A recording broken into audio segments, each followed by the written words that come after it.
Who is Government by Michael Lewis? When we think of the word government, what usually comes to mind? For most of us, it's politics, elections, and the faces we see on the news. We think of it as a vast, impersonal machine. In 2016, after Donald Trump won his first presidential election, it became clear that even his own administration had very little understanding of what the sprawling U.S. civil service actually is and does. But there's a clear path to understanding the what and why of government, and that's by looking at the who. The people quietly carrying out the work.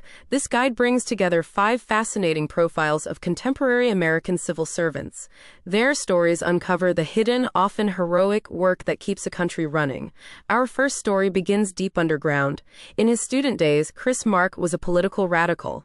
In 1976, his idealism took him to the coal mines of West Virginia, where he hoped to recruit his fellow miners to the socialist cause. Mark never led a revolution, but he did discover an unexpected fascination with the dangerous underground environment. This fascination led him to study mining engineering. There, he was introduced to the formulas used to design coal pillars, the columns of coal left behind to prevent deadly roof collapses. Mark immediately spotted a problem. The formulas were contradictory and unreliable. Engineers were essentially using their best judgment, and sometimes their judgment was wrong. In 1984, in Utah, 27 people died in a fire at the Wilburg coal mine after the roof supports failed. Mark knew that if the proper calculations had been used, those miners would still be alive. His mission became clear. He wanted to eliminate all deaths from roof falls in mines. In 1987, he joined the U.S. Bureau of Mines. Mark spent years measuring how stress shifted onto pillars as coal was extracted. He developed stability factors that could predict the probability of a roof failure. His breakthrough was realizing that geological stress from the movement of tectonic plates affected mine stability far more than anyone had previously understood. By 1994, he had created a comprehensive roof rating system that enabled engineers worldwide to evaluate their specific conditions and build safer mines. Mining companies eagerly adopted his methods, not just for safety, but because a single roof failure could cost them $200 per minute in shutdown expenses. Then, in 2016, 40 years after he first went underground as a young idealist, Chris Mark achieved his goal. That year, for the first time in documented history, not a single death from a roof fall was recorded in a U.S. mine. Our second story is about honor. In December 1942, Staff Sergeant Robert Ferris Jr. was killed when his B-17 bomber was shot down over Nazi-occupied France. His body was recovered but couldn't be identified, so he was buried as an unknown soldier. 81 years later, forensic scientists finally identified his remains. In 2023, he was brought home to North Carolina and buried with full military honors at New Bern National Cemetery. Among those attending his homecoming was a man named Ron Walters. Walters is not a veteran, but Ferris's funeral would not have been possible without him. The U.S. has long held a commitment to bring all its soldiers, alive or dead, home from foreign soil. As the acting Undersecretary for Memorial Affairs, Ron Walters has built the National Cemetery Administration into something remarkable. Under his leadership, the organization orchestrates over 140,000 burials of military veterans annually across 155 national cemeteries. His 2,300 employees maintain nearly 4 million graves with pristine grounds, precisely cut lawns, and perfectly aligned headstones. Many of these employees are graduates of Walters' own initiative, an apprenticeship program for homeless veterans. Anyone who completes the year-long training in cemetery maintenance is guaranteed a job. For his incredible service, Walters himself was offered the high honor of a future burial in a national cemetery. He politely declined. He was not a veteran, he said, and did not feel he belonged there. Spending his life caring for them was honor enough for him. Our third story is about justice. In the 1930s, there was no gangster more notorious than Al Capone, but it wasn't a hail of bullets that brought him down, it was a quiet accountant. An IRS agent named Michael Malone spent 3 painstaking years undercover, meticulously building the tax evasion case that finally sent Capone to Alcatraz. The lesson: sometimes the most devastating weapon against crime isn't a gun, it's a calculator. If there's a modern-day Michael Malone, it may well be IRS agent Jared Koopman.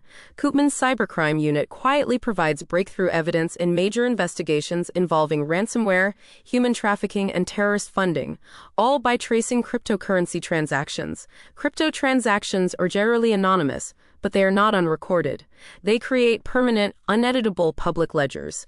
Koopman realized this was an investigative goldmine. Since 2014, his unit of 200 agents has been methodically unraveling criminal identities by dissecting these blockchain transactions.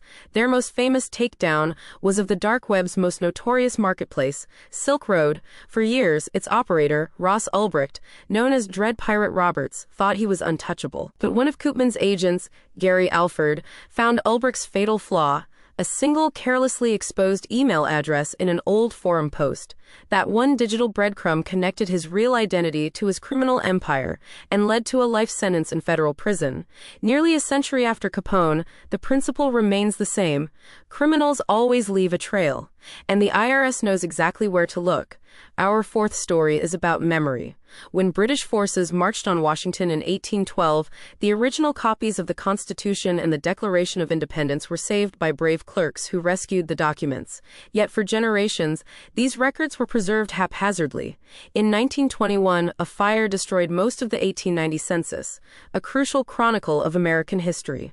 This tragedy spurred the creation of the National Archives in 1934.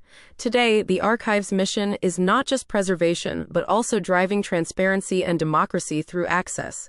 As the inaugural Chief Innovation Officer, Pamela Wright has shifted a key paradigm. She believes the archives should be in your pocket, meaning accessible and searchable on your phone. The project of digitizing America's formidable archives is a mammoth task. So in 2011, Wright threw the job open to the public with the Citizen Archivist program. Their recruitment slogan asks, "Is reading cursive your superpower?" So far, volunteers have transcribed over 3 million catalog pages. Wright's most captivating innovation is History Hub, a free digital reference service where citizens can submit queries answered by archivists and volunteers. People ask about everything from presidential relatives to why Ohioans used to elope to Indiana. But many queries are simpler and more universal.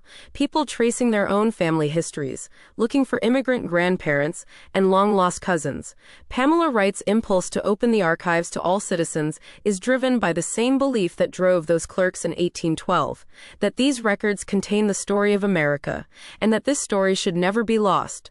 Our final story is about discovery. Within the next quarter century, humanity will almost certainly discover extraterrestrial life. This bold prediction is based on technology we now have, specifically the Nancy Grace Roman Space Telescope, scheduled to launch in 2027.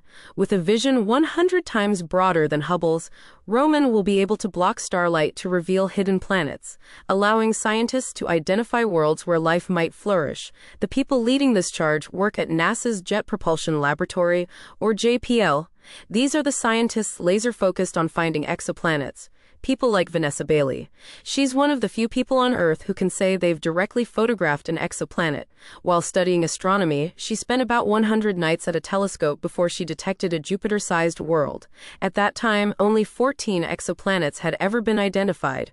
Her persistence calls to mind another NASA civil servant, Nancy Grace Roman, the telescope's namesake. Known as the mother of Hubble, she was NASA's first chief astronomer and spent decades convincing a skeptical Congress and her own colleagues that space-based astronomy was worth the investment. Like Roman's legacy, Bailey's work will further open up space's vast terrain. But she is hesitant to call her findings especially consequential. Of course, she admits, it would be inspiring to find evidence of life on another planet. But for Bailey, the real thrill will come from the profound feeling that we are not alone in the universe, that we are all part of a much bigger whole. In these 5 stories, we've learned that the civil service performs essential but often invisible work, ranging from preventing deaths in mines to searching for life on other planets.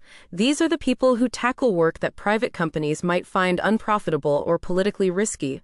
While civil servants rarely receive public recognition, their methodical, quiet, and dedicated efforts often yield the most profound results. They are the true answer to the question, who is government?